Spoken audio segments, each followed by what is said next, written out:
Thanks for all turning out. My name's Brian Price. I've trained as a scientist. I've worked for Greenpeace, Friends of the Earth and the Environment Agency, amongst other things, over many years. And as a scientist, I like facts, I like evidence. And there's an awful lot of evidence about climate change, some of which I'll just run over this afternoon.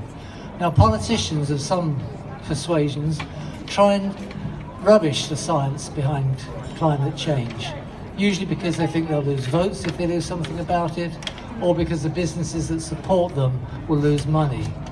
But let's look at some of the facts. So if you're challenged by people like that, if you should ever run into Nigel Lawson or somebody of that sort, these are some of the things which you can talk about, because there are no alternative facts. There are facts and there are facts, and there are so many about climate change, which I'll just outline a few of today. And the first thing to remember is that the Earth's temperature is rising. Over the past 250 years, it's gradually grown up, and the reason for that is the gases which human activities in the main are releasing into the atmosphere, the greenhouse gases. And the increases which we've seen, which are now reaching critical levels, human activities of one sort or another are responsible for the vast majority of that change. There are other things which may be happening, sunspot cycles and so on, but it's down to us as humanity to atone for the damage which we've done. I'd like to read a quote from David Attenborough, which he made earlier this week. It's now become perfectly clear to all who respect responsible scientific opinion that the Earth is in trouble. And so what sort of trouble are we in? We've already heard other speakers talk about some of these, but just to look at a few of the key issues.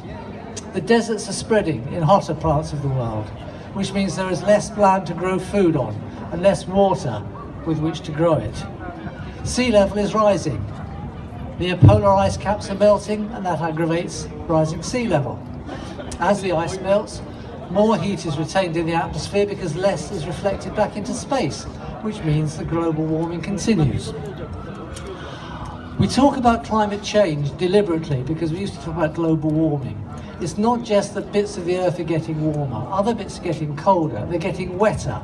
And the more energy you put into the atmosphere, the stronger your winds, the more storms you get, the more rain you get, and because of the disruption to global circulation in the atmosphere, you get colder winters and more intense snows and so on in other parts of the planet. So it's not just warming, it's climate change as a whole. Now, one event, one warm summer, one storm, one cyclone doesn't prove climate change. You can't say that is deliberately climate change. But the trend we've been seeing over the past couple of decades of more intense storms and more of them, and warmer summers, we've heard statistics already today, prove there is definitely a trend. So what about the consequences for people?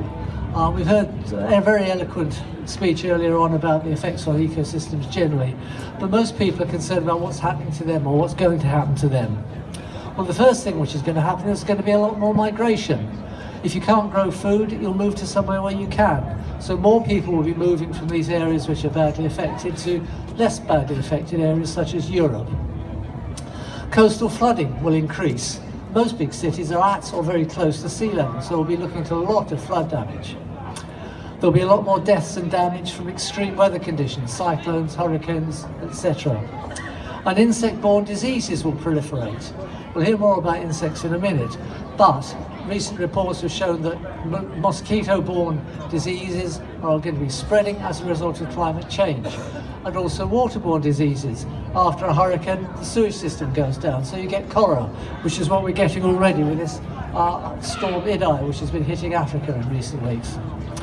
There'll also be conflicts between communities and nations over food and water, leading to wars in some areas, undoubtedly. And of course, the poor are going to be the worst off of all of us. Now, this is happening now. This isn't something which people are dreaming up or projecting on a computer. David Attenborough is right. The planet is in trouble. The science is there. This is what you can say if you're challenged. And it's down to us all to act, whether we're individuals, members of an organisation, businesses, or politicians. We have to act, and now. Thank you.